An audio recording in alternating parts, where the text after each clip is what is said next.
Hey, good morning, guys. It's a quick little follow-up video to the CB160 project. The kids and I got everything reassembled, and to be honest, I couldn't be happier with the way this turned out. Again, if you just landed on this video, you haven't seen the rest of the series, I'll put a card up, but basically I completely disassembled this bike probably beginning a month or two ago, with the primary goal of just cleaning everything. I've had this bike for quite a while now.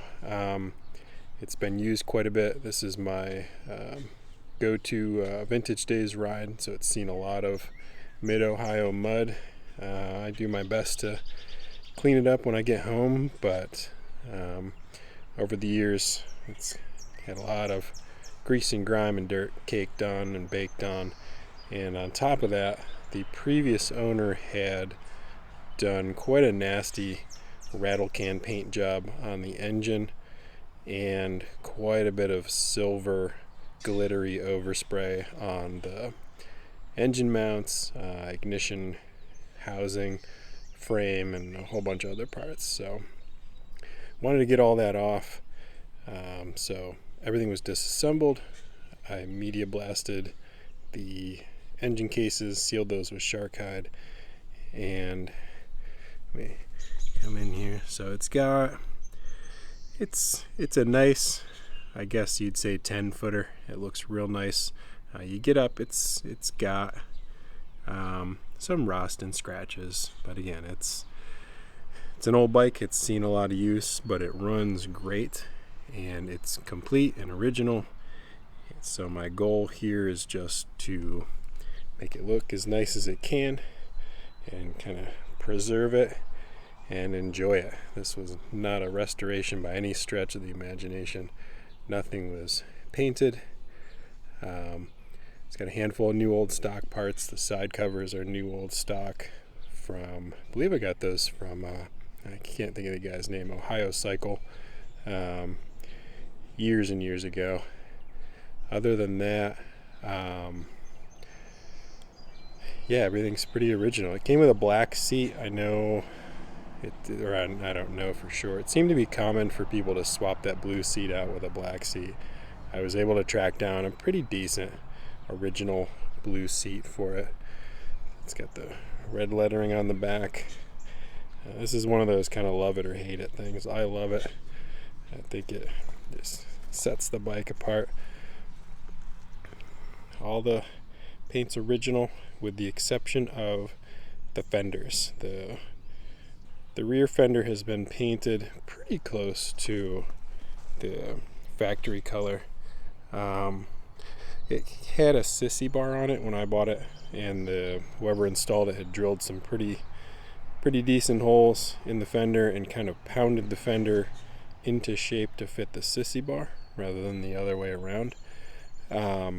So I was able to track this one down, and the front fender is original, but it has the silver spray paint that the engine was covered in. So probably next spring I'm going to strip this back and paint it closer to the factory color. But it had been pretty bashed up in the front. I was able to kind of pound it back into shape, so it looks good enough. It fits the rest of the bike. Again, nothing's perfect on this thing.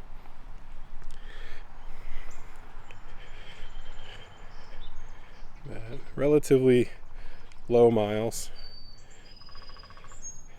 I did switch over to LED taillight and gauge bulbs, and I'm running a Rick's Motorsports regulator rectifier, primarily to help charging the battery and to prevent blowing out these relatively expensive LED bulbs for what they are. And this season I'm running, I don't know if you can see here, one of the Motobat batteries.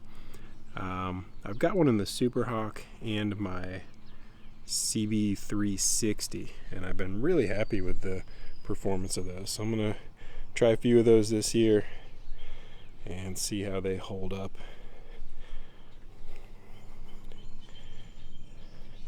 So it is very early this morning, so I'm not going to start this up. I don't want to bother the neighbors too much. I've been tuning bikes all weekend long, so I'm trying not to be that guy in the neighborhood that's, even this thing is somewhat loud in the morning. Houses are close together, so yeah, I just wanted to follow up. And if you haven't seen the earlier videos in this series, check them out, and I'll see you in the next video.